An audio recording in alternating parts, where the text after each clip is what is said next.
Last Thursday, I warned you that you'd hear a lot of climate alarmism at the Commonwealth Heads of Government meeting in Samoa. Remember, I showed you how the Pacific Islands themselves are powered largely by fossil fuels, some of them to the tune of 100%. But as you might have heard, leading the climate catastrophism at CHOGM was the reigning monarch, King Charles III. Further urgent challenge, and one that conditions all other challenges, as I've done my best to emphasise for many years, is the existential threat of climate change.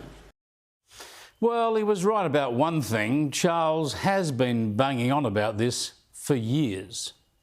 Global warming, climate change and the devastating loss of biodiversity are the greatest threats humanity has ever faced. We have, I'm afraid, reached a defining moment in human history, a tipping point at which we still have the ability to change course, but really only in the next 10 years. And in the last few months, we've learnt that the North Polar ice cap is melting so fast that some scientists are predicting that in 7 years' time, it will completely disappear in summer. This is a last chance saloon, literally.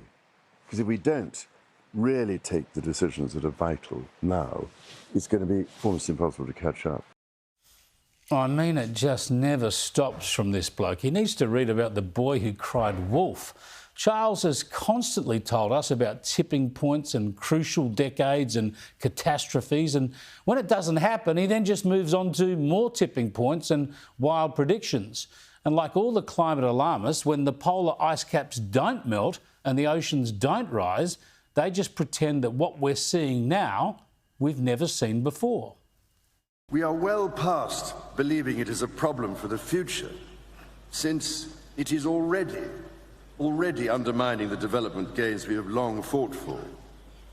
This year alone, we have seen terrifying storms in the Caribbean, devastating flooding in East Africa, and catastrophic wildfires in Canada.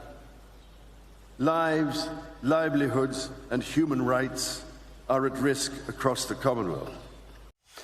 Honestly, this stuff is mindless and reckless enough. I mean, hurricanes are a fact of life in the Caribbean, always have been and always will be. Likewise for floods in Africa or wildfires in Canada, just like bushfires in Australia. But more to the point, this stuff is highly political. The policies related to climate are highly partisan in domestic political systems, and they're driven by all sorts of agendas in global diplomacy. So they're not a place for a reigning monarch of Britain, of Australia, of the Commonwealth.